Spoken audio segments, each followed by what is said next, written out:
오늘은 계속해서 예루살렘을 넘어서 복음이 전파되다라는 주제로 8장 말씀 살펴보겠습니다.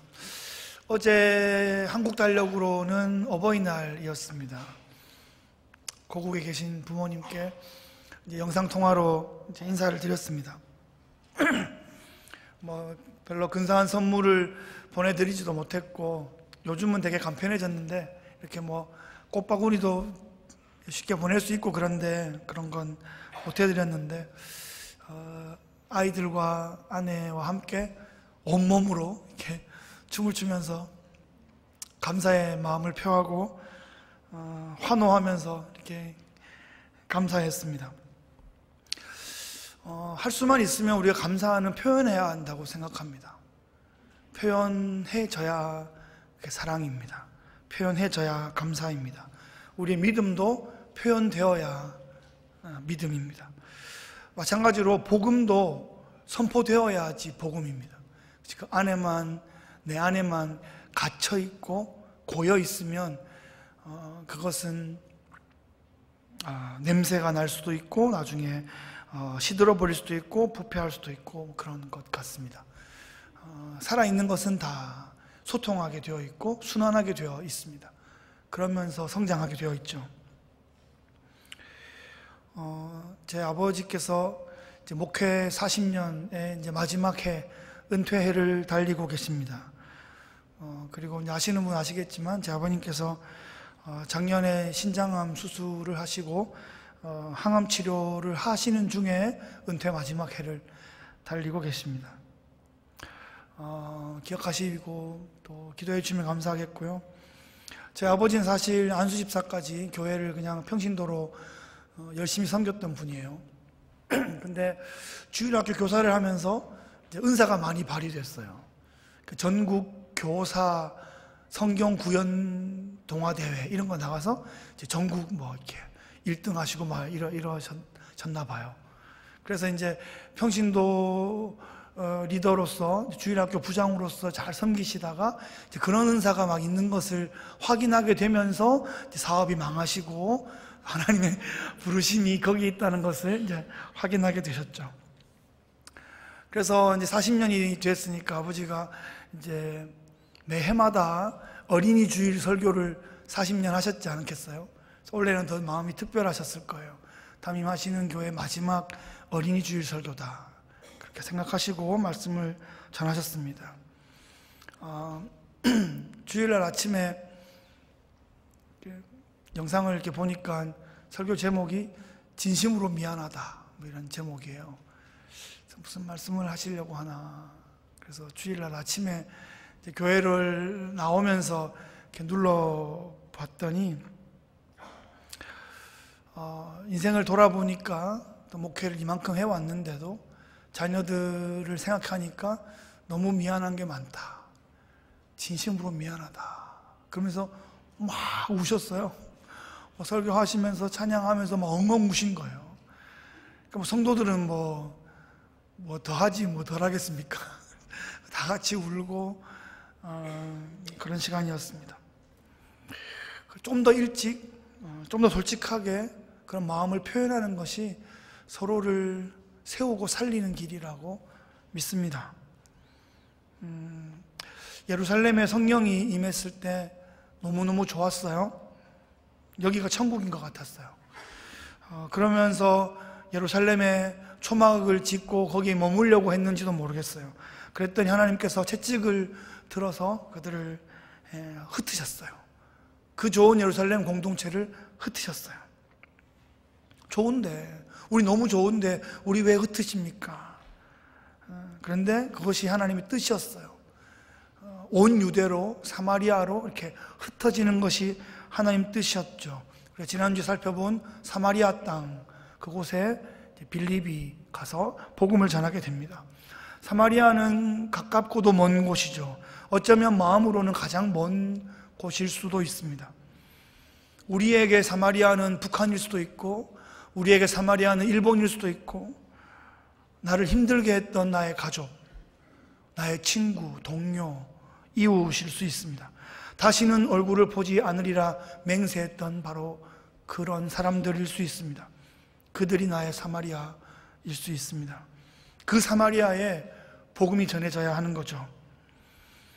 예루살렘이 핍박이 왔습니다. 여기서 앉아 죽느니 나가서 죽자 그러면서 핍박을 피해서 떠난 사람들이 사마리아 성에도 이르게 되었고, 거기서 복음을 증거하게 되었는데, 그 사마리아 성에 성령이 임했습니다. 하나님의 큰 은혜가 임했고 그 성에 큰 기쁨이 넘쳤더라. 제가 지난주에 함께 말씀을 나눴습니다. 사마리아 성에 유명한 마술사가 있었어요. 시몬이라는 이름의 마술사가 있었는데, 그 시몬이 예수를 믿고 빌립을 졸졸졸 따라다니는 그런 사건이 벌어졌습니다. 빌립은 사마리아 성의 일약 슈퍼스타가 되었습니다. 그때 조심해야 되죠. 하나님의 뜻은 우리를 유명하게 만드는 게 아니에요. 어쩌면 사람들이 막 붙어가지고 빌립한테 이제 우리 이 사마리아 빌립 미니스트리를 하나 만들자고, 그러면서 뭐 하나 만들고 탑을 쌓고 흩어지지 말자 그러고 여기서 우리 이름을 내자 그러고, 그런 일이 벌어질 수 있습니다. 빌립은 어떻게 그 다음 상황이 진행될까요? 오늘 우리가 읽은 본문인데요, 빌립에게는 새로운 일이 펼쳐집니다. 오늘 본문 26절을 보시면 주의 사자가 빌립에게 말합니다. 이르되 일어나서 남쪽으로 향하여 예루살렘에서 가사로 내려가는 길까지 가라 하니 그 길은 광야라, 이렇게 말하고 있습니다. 주의 사자, 하나님의 천사, 하나님의 메신저, 이것은 이 주의 사자를 성령으로 이해하면 되겠어요. 주님의 마음을 전해주는 어떤 존재가 와서 빌립에게 남쪽으로 가라고 말하고 있어요. 여러분, 이스라엘 지도가 대충 기억나십니까? 갈릴리는 저 위에 있고, 그죠? 예루살렘은 저 밑에 있죠. 예루살렘 밑으로 내려가면 브엘세바라는 곳이 있는데 그것이 최남단이에요. 그 밑에는 광야예요. 자, 사마리아는 어디 있어요? 사마리아는 북쪽의 갈릴리와 남쪽의 예루살렘 그 중간쯤에 있어요. 그죠? 그러면 예루살렘에서 위로 올라갔다는 얘기예요. 사마리아로 갔으면 위로 올라갔는데, 거기서 그 큰 성에 또 큰 기쁨이 넘치게 놀라운 사역이 벌어진 다음에 하나님 어디로 가라 그래요? 다시 예루살렘을 거쳐서 남쪽 저 밑으로 내려가라는 얘기예요. 거기는 어디라고요? 광야라고요. 길가예요. 어떤 도시도 아니고 어떤 마을도 아니고 사역의 어떤 현장이 눈에 막 보이는 게 아니라 그냥 광야로 내려가래요. 쉽지 않아요. 여러분, 사마리아로 가는 것도 쉽지 않은데 그 사마리아에서 뭔가를 이루어내고 그걸 놓고 다시 나오는 것도 그렇게 쉬운 일은 아닙니다. 근데 빌립은 지체 없이 그 명령에 순종합니다. 사람이 살지도 않고 사역을 하기에도 적합하지 않은 그 광야길, 인간적으로 생각할 때는 잘 되는 사역을 내려놓고 아무것도 없는 곳으로 가는 것은 상당히 엉뚱한 모습으로 보일 수도 있습니다. 하지만 오늘 본문이 주의 사자가 명령했다 이렇게 말하고 있죠. 하나님의 뜻이 분명하다는 거예요. 이 주님의 뜻, 바로 이 성령의 뜻에 아주 민감하여서 거기서 순종하며 나가고 있습니다. 신앙생활은 내가 잘 되는 게 목적이 아니고요, 하나님 뜻에 순종하는 것, 그것이 신앙생활입니다. 내가 잘 되는 것을 하나님이 돕는 것은 우상숭배예요. 하나님을 우상 수준으로 전락시키는 것이고 내가 중심이 되는 것이죠. 하나님 뜻에 순종하는 것은 하나님을 왕으로 주인으로 섬기고 그 뜻에 순종하는 것이 나의 기쁨인 것을 내가 확신하고 그렇게 나가는 것입니다. 하나님을 믿어드리는 거죠. 그분의 뜻은 가장 선하시다 이렇게 믿는 것, 그것이 신앙생활입니다. 당장 인간적인 눈으로 볼 때는 잘 되는 사역, 그 놀라운 미니스트리를 놓고 광야로 내려가는 것은 어색하고 당황스럽고 금방 이해되지 않는 일이지만, 하나님의 뜻이 분명하다면 하나님은 반드시 만남을 예비해 두시고 합력하여 선을 이루시는 역사가 펼쳐질 것입니다. 27절 보시면 일어나 가서 보니, 즉각 순종하고 있어요. 에디오피아 사람 곧 에디오피아 여왕 간닥의 모든 국고를 맡은 관리인 내시가 예배하러 예루살렘에 왔다가 그 사람을 만나는 일이 벌어지게 됩니다. 에디오피아가 어딘지 아시죠? 대충 아프리카인 건 아시죠? 이집트 남단에 있는 거죠. 대충 우리 지금 지도로 봐도 그 에디오피아에서 예루살렘까지 오기는 꽤 먼 거리일 겁니다. 지금도 먼 거리일 텐데요. 지금도 에디오피아에서 예루살렘까지 차 타고 오라 그래도 먼 길일 텐데 그 먼 길을 마다하지 않고 지금 이 에디오피아 여왕의 재무부 장관격인 이 높은 관리가 병거를 대동하고 수행원들을 대동하고 예루살렘을 방문하였습니다. 목적이 뭐라고요? 예배하러 예루살렘에 갔었습니다. 아마도 그는 개종한 유대인이었을 것이다 이렇게 이해해 볼 수 있겠습니다. 구약 성경에 이 에디오피아는 구스라는 땅으로 기록이 되어 있습니다. 구스는 이곳저곳에서 살펴볼 수 있어요. 모세가 나중에 구스 여인과 결혼도 했었습니다. 하여튼 그때부터 구스는 이렇게 저렇게 이스라엘 공동체와 관련이 있었는데 지금 이 에디오피아의 재무부 장관인 이 사람은 수행원들을 대동하고 먼 길을 온 것으로 봐서 대단한 어떤 권력과 부와 또 여러분 그 당시에 두루마리 있잖아요. 두루마리 성경 가격이 어느 정도 될 것 같아요? 오늘날과 같이 인쇄술로 대량 생산하는 것이 아니고 전문 필사자가 오랜 시간 공을 들여서 아주 비싼 그런 양피지에 기록을 했다면 그래서 꽤 비싼 겁니다. 대략 그냥 대충 생각해서 우리 집 차 한 대 가격 이상이다 이렇게 보시면 돼요. 그러니까 아주 그는 힘이 있는 사람이었어요. 그런데 그 사람을 이제 빌립이 만나죠. 이 타이밍을 누가 결정합니까? 그가 올라오게 된 그 길과 빌립을 불러가지고 그 교차점에서 딱 만나게 하는 이 일을 누가 하십니까? 하나님이 하시는 거죠. 우연이잖아요. 우연처럼 보이죠. 그런데 하나님께서 우연처럼 보이는 필연을 하나님의 음성에 민감하고 또 말씀을 사모하는 사람들을 연결시켜주는 일을 하고 계시다는 겁니다. 기도하면 이 우연이 자주 경험된다라는 거죠. 하나님이 연출하시는 드라마의 한 장면을 우리가 오늘 보고 있습니다. 이 빌립이 만난 이 사람, 구약 성경을 읽고 있었는데 어느 부분을 읽고 있었나요?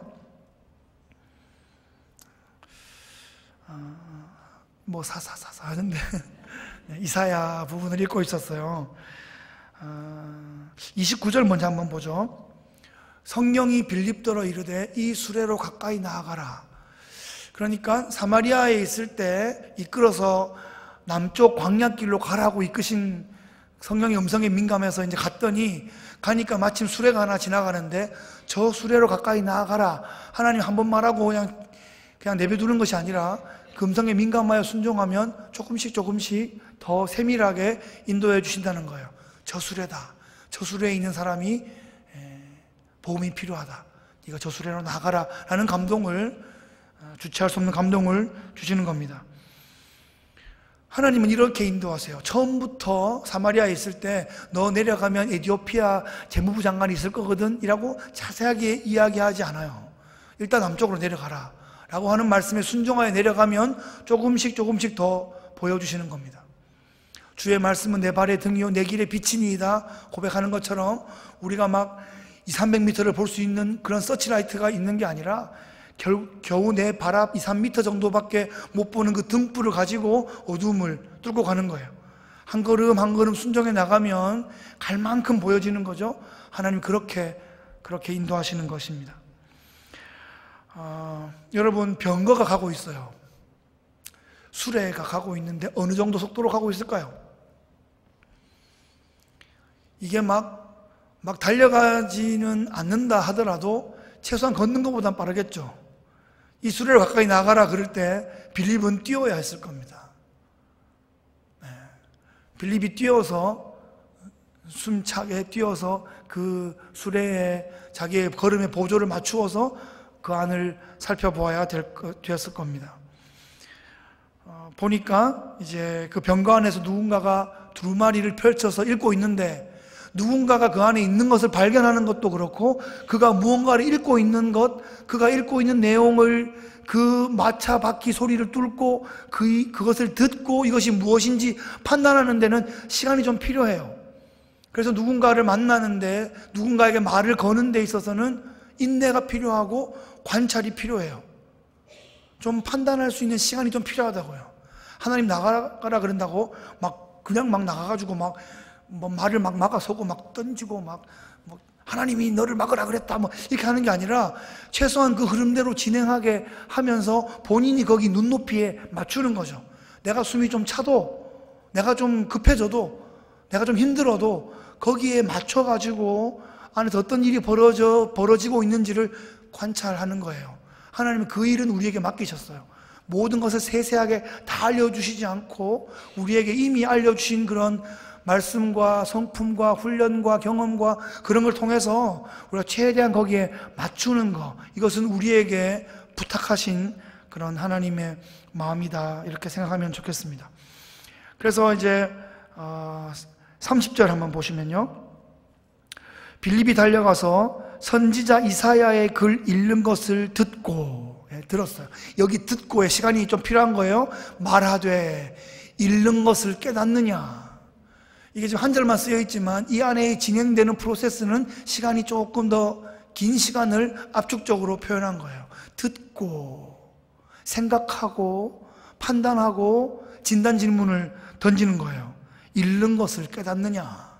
이게 그 사람에게 매우 필요한 질문이었어요. 이 사람은 지금 읽고 있는데 읽는 것을 깨닫지 못하고 있다는 그 눈빛과 그 상황을 빌립이 확인한 거죠. 이 사람이 지금 깨닫고 싶어 하는구나, 깨닫지 못해서 고민하고 있구나라는 것을 확인하고 그 사람의 니드를 터치해 주는 거예요. 읽는 것을 깨닫느냐. 이 질문 하나가 그 다음에 이야기를 이어지게 만들죠. 전도의 매우 중요한 포인트입니다. 그 사람을 먼저 들어야 돼요. 듣고 세심한 질문을 던지는 거죠. 그리고 그 사람으로 하여금 또 말하게 하고 또 그 말에 대해서 반응하게 하고, 이렇게 해야 대화가 되고 이렇게 해야 전도가 되고 이래야 사람이 바뀔 수 있는 찬스가 거기 있는 거예요. 아이들도 앉혀놓고 엄마가 일방적으로 다다다다다다 얘기하면 아이는 좀 버거워할 것입니다. 잘 보고 세심하게 눈높이에 맞춘 질문을 던져야 하고, 쉽지 않죠? 쉽지 않아요. 오늘 아침에도 안 쉽더라고요. 안 쉬웠어요. 오늘 말씀을 전해야 되는데도 안 쉽더라고. 분명히 내가 3번을 깨웠는데 왜 처음 깨우시면서 소리를 높이십니까? 이렇게 나오는 거예요. 내가 비디오로 찍었어야 되는데 그죠? 그럴 때마다 5초를 참고 다시 눈높이에 맞춰서, 네가 많이 피곤했구나. 2번 깨운 걸 못 들었구나. 이렇게 해야 된다는 거죠. 그래요. 하여튼 진단 질문을 잘 던졌어요. 그랬더니 뭐라고 대답합니까? 지도해 주는 사람이 없으니 어찌 깨달을 수 있습니까? 라고 말하고 있어요. 이 사람에게는 지도해 줄 사람이 필요했어요. 한국에 유명하신 어느 목사님이 아주 유명한 말씀을 남겨줬습니다. 몇 년 전에 작고하셨는데 이런 말씀이죠. 배우든지 가르치든지 하라. 이런 말씀을 생전에 엄청나게 외쳤습니다. 배우든지 가르치든지 하라. 교회 안에서 배우든지 가르치든지 하라 하는 거예요. 일단은 배워야 돼요. 가르치는 사람이 있어야 되죠. 또 그리고 잘 배우고 나면 그냥 앉아 있으면 안 되고 배운 걸로 또 가르칠 수 있어야 돼요. 교회의 선순환이 계속하여 일어나는 것입니다. 성경은 그런 책이에요. 성경은 배워야 되는 책이고요, 학습해야 되는 책이고요, 또 가르쳐야 되는 책이고, 그러하기에 마땅한 책입니다. 성경은 신비로운 경전으로 그냥 이렇게 어디에 모셔놔야 되는 책이 아니에요. 그냥 펼치고 줄치고 마르고 닳도록 읽어야 되는 책이에요. 보고 보고 또 보고 해야 되는 책입니다. 성경은 그런 목적으로 기록되어 있습니다. 읽히고 또 들려지고 그것을 묵상하고 적용하고 그렇게 하기 위해서 기록되어 있는 그런 책입니다. 그 관리가 읽었던 부분이 이제 이사야서 53장의 본문인데요. 53장 전체를 막 읽고 있었을 텐데 마침 빌립을 만났을 때에 7절 8절을 읽고 있었습니다. 한번 보시죠. 그가 곤욕을 당하여 괴로울 때에도 그의 입을 열지 아니하였으며 마치 도수장으로 끌려가는 어린 양과 털 깎는 자 앞에서 잠잠한 양같이 그의 입을 열지 아니하였도다. 그는 곤욕과 신문을 당하고 끌려갔으나 그 세대 중에 누가 생각하기를 그가 살아있는 자들의 땅에서 끊어짐은 마땅히 형벌받을 내 백성의 허물 때문이라 하였으리요. 오늘 이 8장 본문에 나오는 본문의 이제 이사야서 원문인데 오늘 본문하고 읽으면 차이가 조금 나요. 몇 글자 정도 나는데 그것은 이사야서 본문은 히브리어에서 이제 번역된 본문이고 지금 이디오피아 관리가 읽고 있는 것은 이제 그 히브리어가 헬라어로 번역된 70인경을 읽고 있다고 생각하면 뭐 부사나 표현 같은 거가 약간의 차이는 있지만 큰 뜻에는 전혀 차이가 없는 것이다. 이런 팁도 하나씩 받을 수 있겠습니다. 수업에 좋죠. 이런 것도 좀 배우고. 자, 그래서 여러분이 이사야 53장은 고난받는 종의 노래라는 매우 중요한 성경 전체에서 매우 중요한 이제 본문이에요. 이 고난받는 종이 누구인가? 신학자들은 많은 이제 연구를 하고 발표를 하고 고민을 하고 그렇게 합니다. 이스라엘의 그 유대인 학자들도 구약 성경을 읽잖아요. 그러니까 이 고난받는 종은 누구인가? 이렇게 많이 고민하죠. 이스라엘 백성 자체를 말하는가? 지금 이 이디오피아 관리의 고민은 뭐예요? 이 글을 쓰고 있는 이사야 자신을 말하는 것인가? 다른 사람을 말하는 것인가?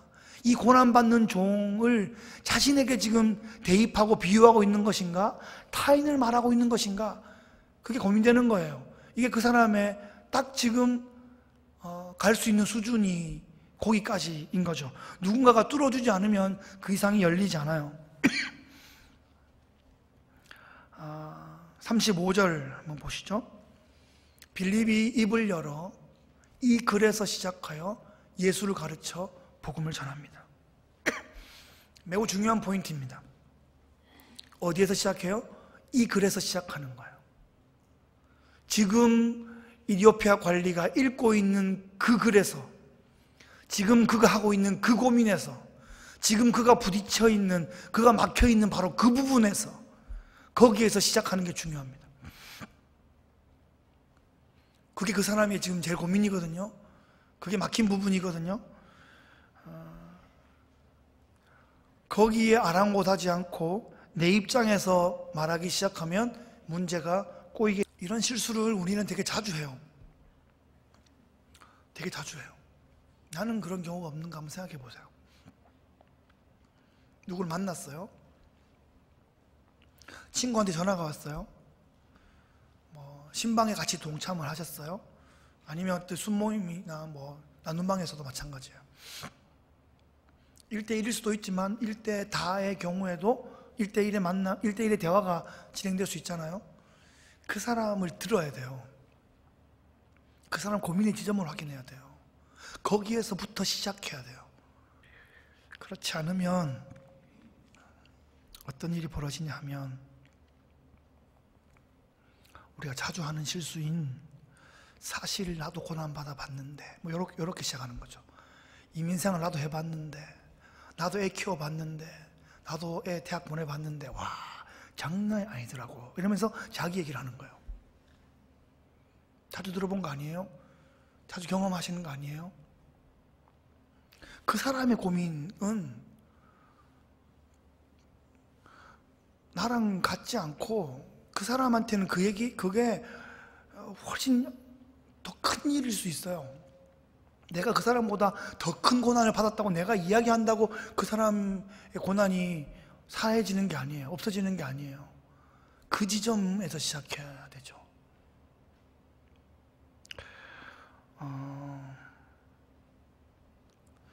그래요. 제가 이 부분을 얘기를 많이 하고 싶은데 되게 많이 했다고 생각하고 이제 들으세요. 시간이 없기 때문에 그냥 이 부분을 가지고 좀 나눠주시면 좋겠어요. 그 사람에게서, 그 고민에서 시작하는 거예요. 내 얘기를 막 하는 거 아니에요. 그 사람이 뭐 한 단어 얘기하면 그 단어 붙잡아가 내 얘기하고, 그 사람이 내 말 소스를 주려고 앞에 앉아있는 게 아니라니까요. 그 사람 고민대가 미치겠어요. 힘들어 미치려고 앉아있단 말이에요. 그걸 얘기하는 거죠. 애가 학교생활 너무 힘들어요. 야, 임마 아무것도 아니야 그거.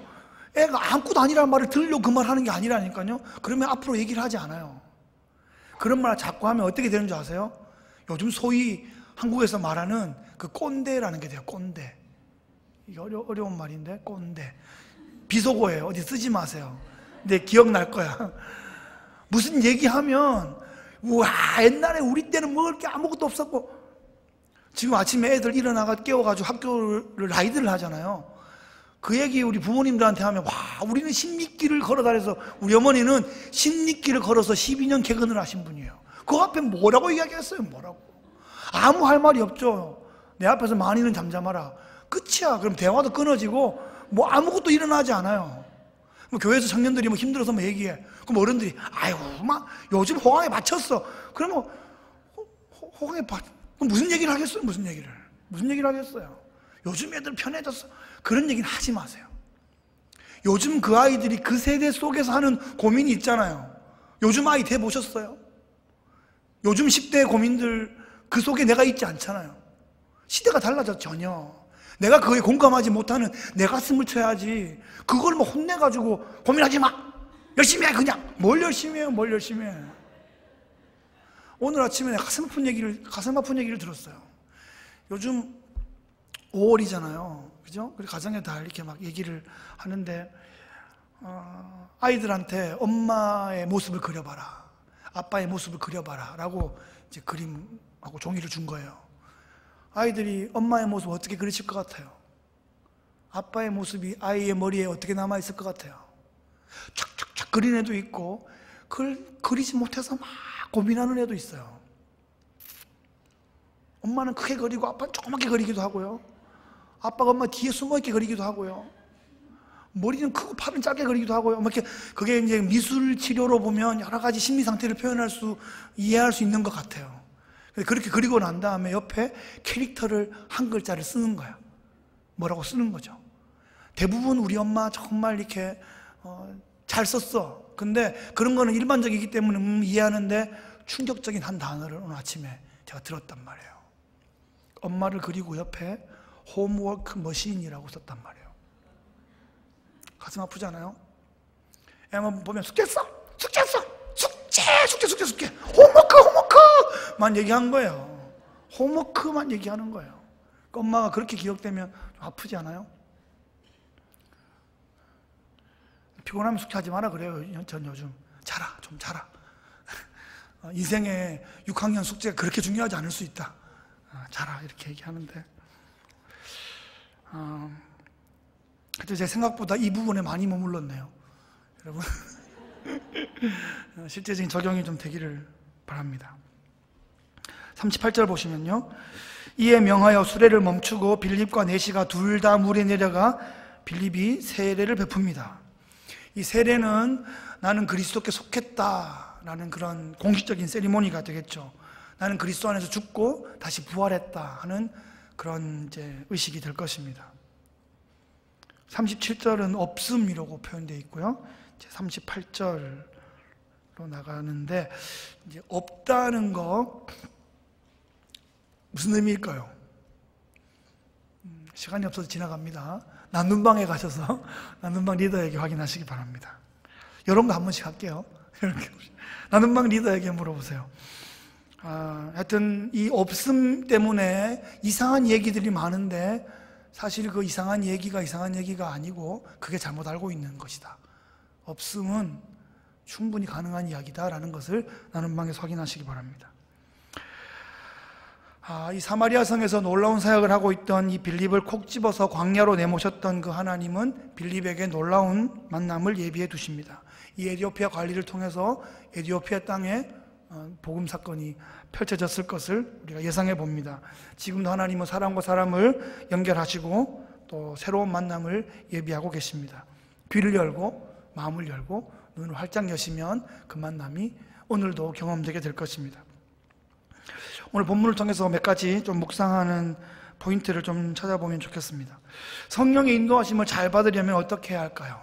이거 굉장히 중요한 신앙적인 주제가 될 텐데요. 빌립의 영성이 둔했으면, 아니 빌립이 자기가 조금 더 이 사마리아 미니스트리에 대한 욕심을 가졌으면 이 만남은 이루어지지 않았을 거예요. 그죠?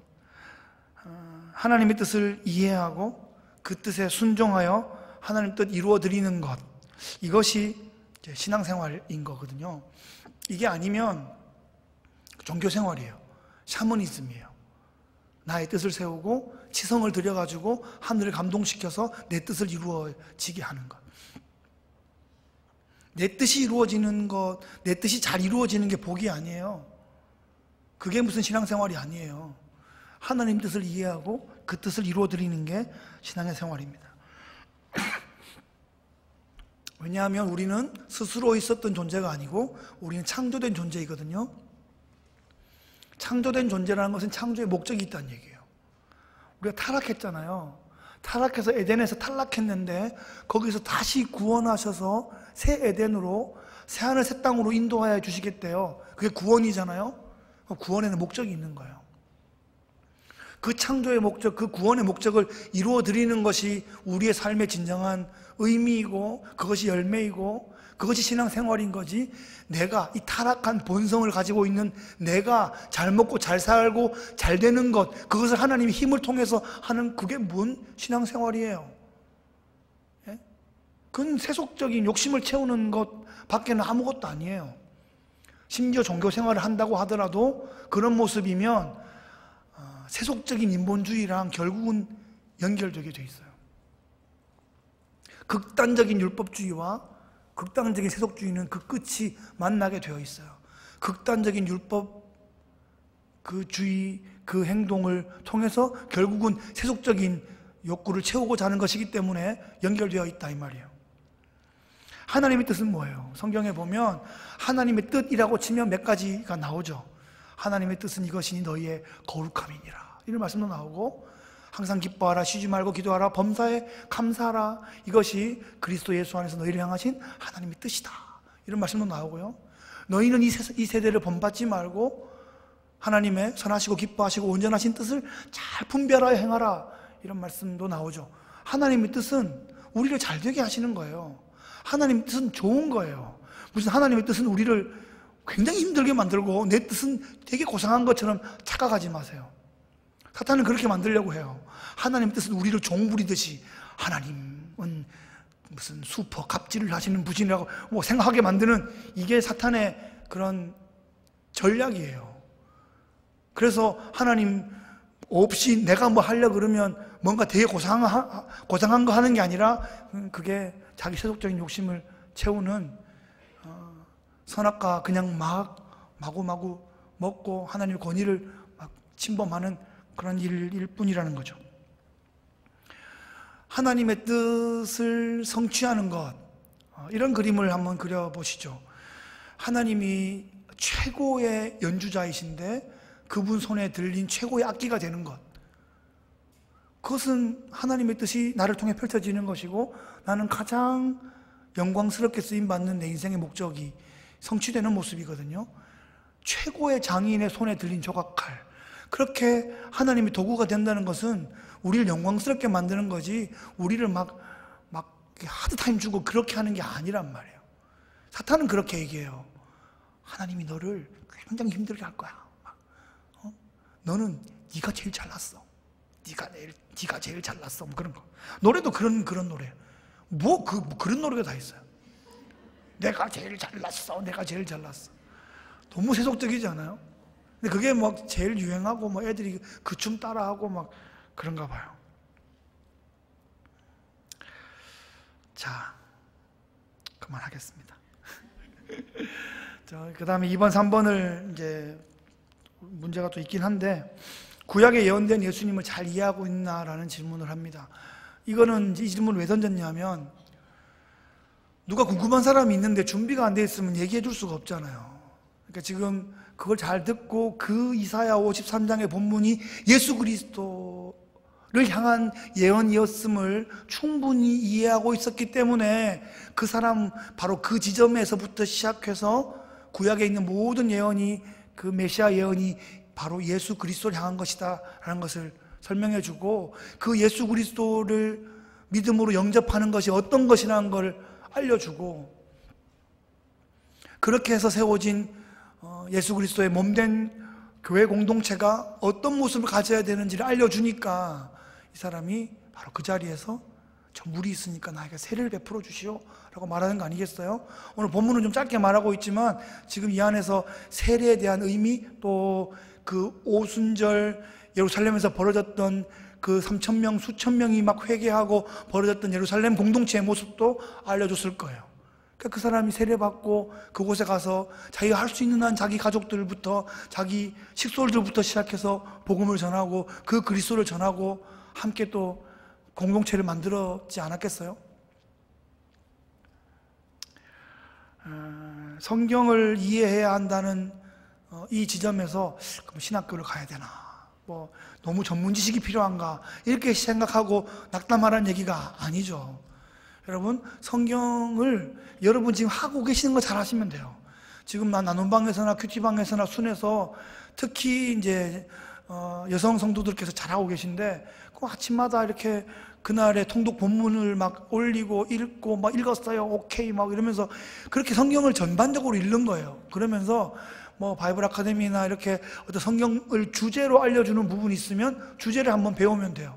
그러면 성경을 주제로 배우는 거는 종적으로 이렇게 배우는 거고, 성경을 읽는 것은 횡적으로 읽는 건데, 그래서 횡적으로 또 종적으로 이렇게 연결이 되면 찌줄과 날줄 연결되는 것처럼 뭔가 좀 연결되기 시작해요.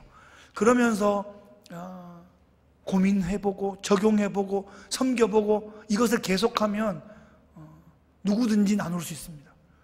그냥 꾸준히 공동체 안에 있으면 누구든지 나눌 수 있는 그 수준의 얘기를 하고 있다는 것입니다. 빌립의 복음사역이 그 다음에 어떻게 진행되냐 하면 39절 한번 보죠. 둘이 물에서 올라올 새 주의 영이 빌립을 이끌어 간지라. 내시는 기쁘게 길을 가므로 그를 다시 보지 못하니라. 되게 좀 신비로운 어떤 설명이 나오고 있습니다. 주의 영이 빌립을 이끌어 갔어요. 뭐 어떻게 이끌어 간지 모르겠어요. 뭐 불수레를 태워가지고 확 그냥 이끌어 간 건지, 아니면 또 다른 사역지로 강력하게 이끌어 가서 이제 갔다고 보여지고요. 이 관리는 기쁘게 길을 갔어요. 이 기쁨은 지금 성령이 주시는 기쁨을 시각적으로 이제 보여주고 있습니다. 성령이 충만하게 임하셨다는 것을 기쁨이 그 자리에 임했다라고 표현하고 있습니다. 그래서 주체할 수 없는 그 기쁨을 가지고 그 기쁨을 증거하는 삶을 살게 되었을 것이다, 이렇게 이해하도록, 그렇게 예상할 수 있도록 누가가 기록을 남겨주고 있습니다. 40절을 보시면 빌립은 아소도에 나타나 여러 성을 지나다니며 복음을 전하고 가이사랴에 이르니라. 간략하게 기록하고 있지만 저 아소도의 여러 성에서도 사마리아 성에서 일어났던 것 같은 그런 사건들, 또 에티오피아 관리를 만났던 것 같은 그런 만남들이 계속하여 펼쳐졌을 것입니다. 그런 거 다 기록하면 뭐 성경이 이렇게 막 너무 많아질 것 같아서 간략하게 얘기하고 있지만 그렇게 우리가 상상력을 불어넣어서 이해할 수 있습니다. 그리고 가이사랴에 이르렀어요. 여러분, 사도행전을 쭉 보면 후반부에 가이사랴에 빌립이 살고 있는 장면이 잠깐 나옵니다. 빌립은 거기에 정착하여 살고 있고 네 딸을 낳았고요. 그 네 딸이 다 아주 영적인 리더, 여성 리더로 성장해 있는 모습을 사도행전 후반부에 이 빌립이 바울을 만날 때 살짝 보여주고 있습니다. 가이사랴라는 지역에 이제 빌립이 오랫동안 사역할 수 있도록 그렇게 이끌어 주셨습니다. 하나님이 이렇게 이끌어 가실 때는 또 그런 뜻이 있는 것이고, 또 한 곳에 오래 정착하게 하실 때도 있어요. 내 인생이 이렇게 장돌뱅이 인생으로 계속 뱅뱅 돌기만 하는가? 그렇지 않고요. 그런 시기가 있는 것이고, 또 하나님께서 가이사랴에 오랫동안 사역하게 하셨습니다. 그곳은 도시였죠. 그래서 이제 결론이라기보다는 이제 적용적으로 볼 때 하나님께서 이 빌립을 가이사랴에 오래 두시면서 그 황제의 도시인 큰 해안 도시였던 가이사랴에서 복음 사역을 계속하도록 하셨습니다. 오늘도 그 일들이 우리의 가이사랴에서 이 복음의 사건들이 우리를 통해서 펼쳐지고 있는 거예요. 그런 만남들이 펼쳐지고 또 그런 모임들이 일어나고 그런 섬김들이, 그런 사역들이 지금도 펼쳐지고 있는 것입니다. 지금도 우리가 맨해튼에서 또 우리의 가족들이, 우리 자녀들이 많이 일하고 있고 어떻게든 도시와 우리는 연결되어 있죠. 서울이 여기서 많이 떨어져 있지만 우리의 마음으로 또 여러 가지 모습으로 많이 연결되어 있습니다.